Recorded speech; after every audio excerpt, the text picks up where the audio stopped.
Russia doesn't have a healthy economy. However, the IMF has recently been saying that it does. The IMF expects Russia to grow 3.2% this year, significantly more than the UK, France, and Germany. They base this on three main arguments, and in this video, we're going to explain how each of these is wrong. But more importantly, we're also going to explain why the IMF specifically is wrong, and why you shouldn't trust headlines like this. The Russian economy has drastically outperformed expectations. This year, its economy is set to grow faster than all advanced economies. Let's start with the IMF's first argument. The IMF said that oil exports held steady. That's an incredibly misleading statement. Here's the reality. Russian fossil fuel revenues are down significantly since before the start of the war. Oil exports are up in 2024 year on year, but that's because in 2023 they were massively down, and they were far lower than they were pre-war. Sometimes you see misleading headlines like this one. Russian oil and gas revenues set to rise by 50% year on year in June. Basically, what they're saying is true. Russia's exports in June alone, of oil alone, are up almost 50% year on year. But that's because they had record lows in the previous June of 2023. Not because Russia is improving its situation or growing its fossil fuel exports. It's also worth noting, it's not really growth if you're just returning to what you were before the war. And by the way, they're not returning to what they were before the war. This narrative that Russia continues to grow... It's a myth. Yes. It's a myth that Russia continues to grow its economy. Virtually all Russian fossil fuel exports in dollar value terms are way down from their height in early 2022. Especially pipeline gas revenues, which are now a tiny fraction of what they used to be. If you look at a map of Russian gas pipelines, it's pretty easy to understand why. All pipes led to Europe. Europe doesn't consume, Russia sells no gas. They don't have any extra pipes leading elsewhere. They have the Power of Siberia pipeline leading to China, but it's extremely limited in capacity. In fact, it's already maxed out. No more gas can flow eastwards through that pipe. Essentially, China can't consume more Russian pipe gas even if it wanted to, because the infrastructure simply doesn't exist. There's no pipes to ship it. So of course, you could just build a new pipeline, right? Well, negotiations with China on building a second pipeline are stalled, and by my predictions, will remain stalled for a long time.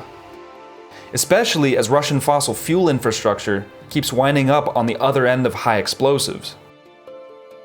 The Chinese wouldn't mind another pipeline existing, but they're not going to stick their neck out to finance something that takes years to build when we don't even know what the Russian geopolitical situation will be in a few years. Much less if that pipeline will be safe from, for example, the aforementioned high explosives.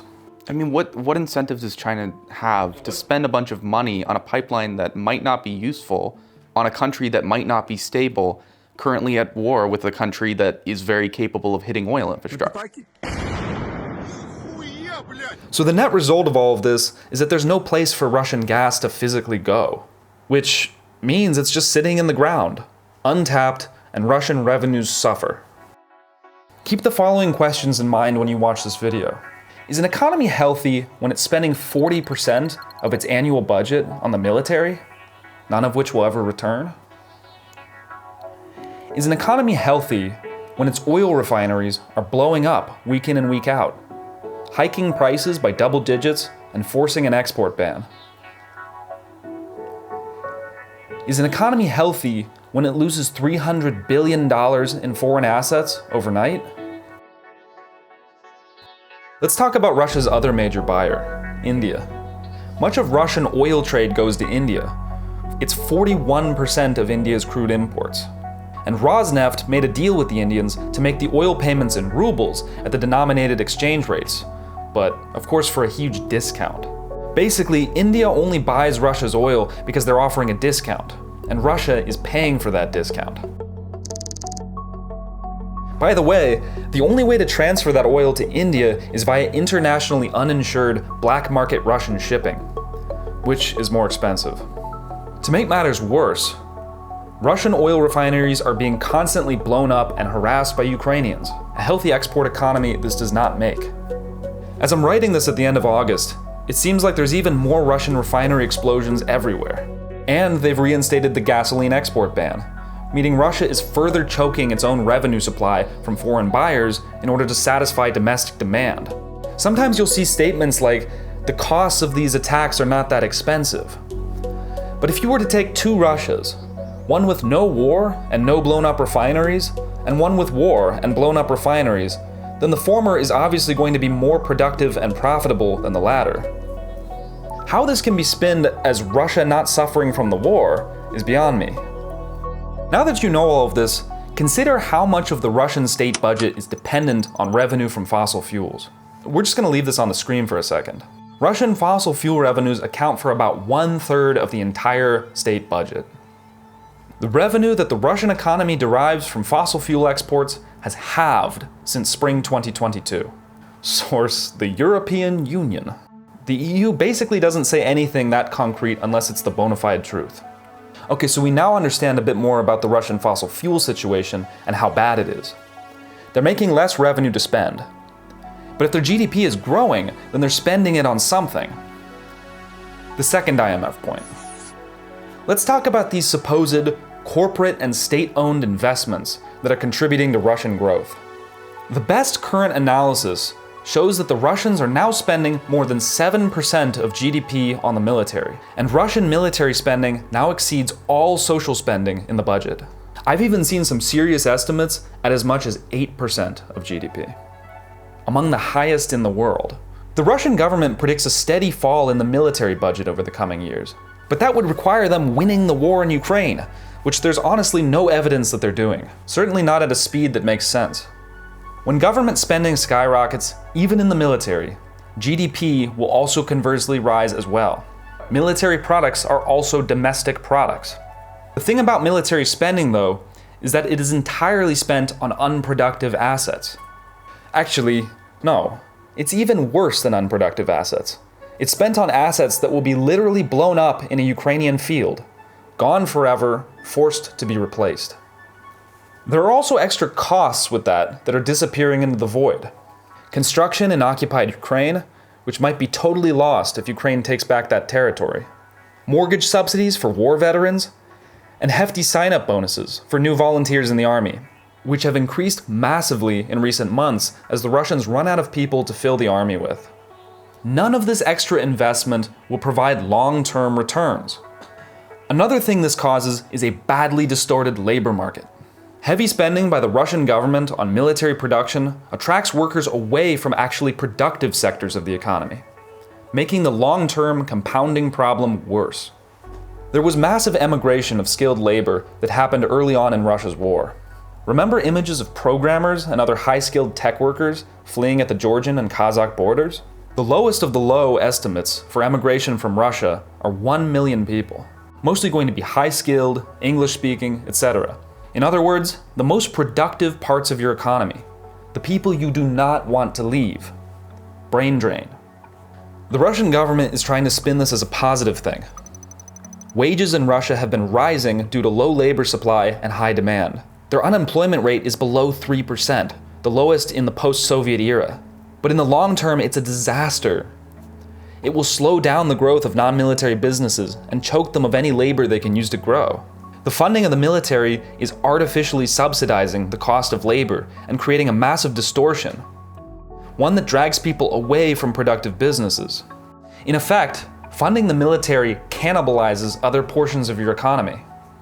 Although wage growth may seem beneficial for workers at first, it is well surpassing the low productivity gains in Russia and driving inflation higher, ultimately burdening those same workers and helping cause an inflationary spiral. Also, another labor elephant in the room, so to speak, is that all the military-age men and working-age men are dying. This will exacerbate the demographic problem Russia is facing, with too many pensioners and not enough productive workers. As soon as the war ends, the GDP put into the military will immediately contract. It's GDP, but it doesn't actually affect the quality of life of the average Russian, and it's very short-termist. Third, robustness in private consumption. Inflation is high, so of course Russians are spending, not saving. But now, interest rates are rising. Let's put it in simple terms. If the value of money is inflating by 10% per year, and your ruble will be worth 10% less by year's end, would you rather A. Spend that ruble now, B. Invest in a productive asset that will provide future returns outpacing inflation, or C. Save it for a rainy day? The answer for you is probably A. There are not that many good productive assets to invest in at the moment in Russia, especially as their whole financial system is sanctioned by the West. And you'll lose money if you save the ruble for a rainy day. It will be worth less next year. The central bank is using all the tools in its arsenal to combat it, but ultimately the fundamentals remain unchanged. Actually, they're getting worse with every year the war drags on. The EU puts it well. With very high interest rates, private investments in Russia are severely impacted, and the Russian state itself can ill afford to borrow. The consecutive lack of investment will further dent Russia's economic future. I think the best point that illustrates this is that Chinese banks charge about 2% interest to lend to each other, but then the overnight spot price by Chinese banks in Russia is 20%. So the Kremlin is now in a nasty bind.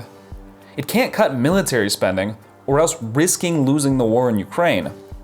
However, it's sucking labor from actually productive sectors of the economy, fueling robust inflation that has no reason to slow, and not going into any productivity increases.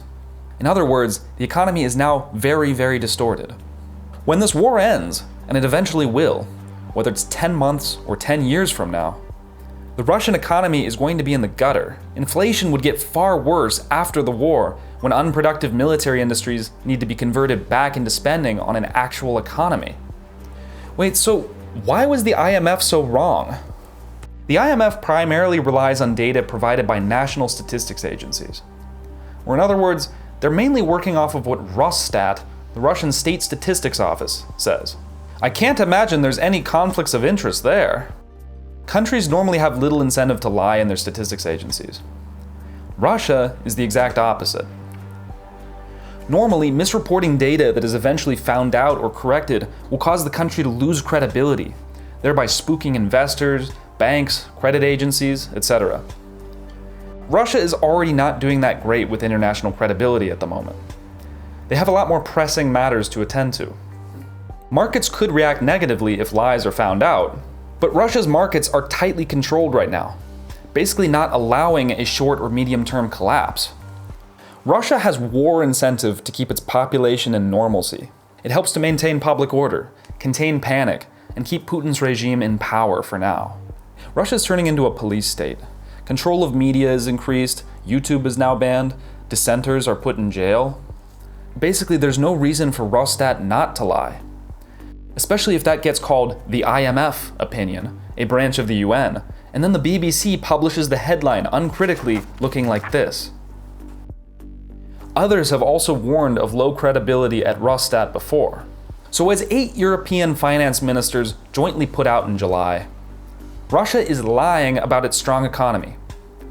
They are disregarding long-term social and economic well-being of their citizens for short-term overheating and military spending. It's true that Russia had significant foreign currency reserves before the war, about $600 billion worth, so that's helpful. It means they can keep spending and propagating the war for some years to come. However, so far, the Russian National Wealth Fund has halved to pay for all the military and budget deficits.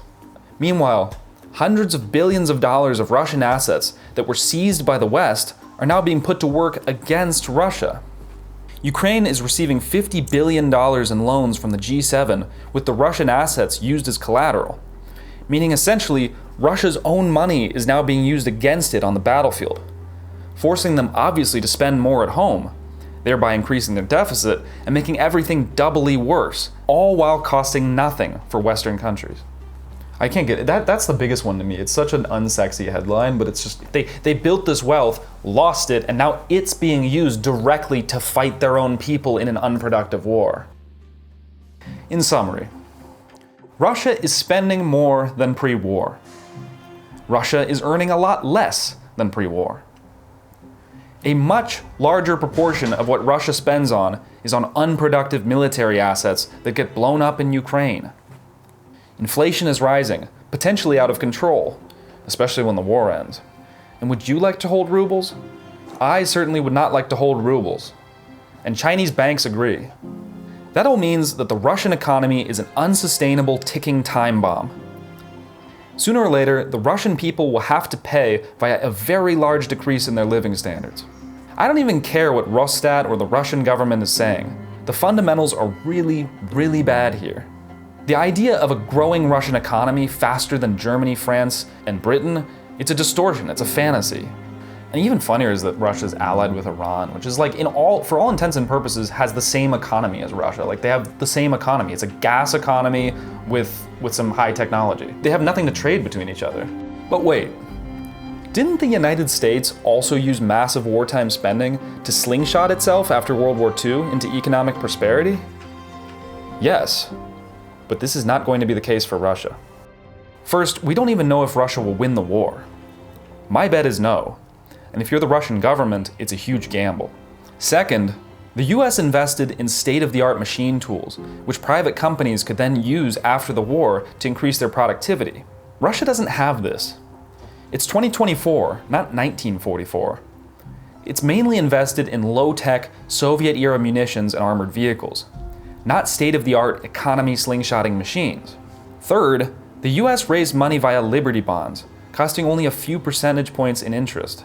Grandma and Grandpa would do their patriotic duty and buy, subsequently waiting for the bonds to mature, and they would basically never sell. Russia doesn't have this. It has 18% interest rates, and it's cut off from the international financial system. Instead, they're using their foreign cash reserves and state revenues for all of their spending. You'd think that if the Chinese and the Indians were still happy with Russia, they'd invest in Russia at these rates. But not so. Chinese interest rates are only at about 2%, representing an absolutely crazy gulf and distortion between the two countries. Thanks for watching, and good luck, Russia.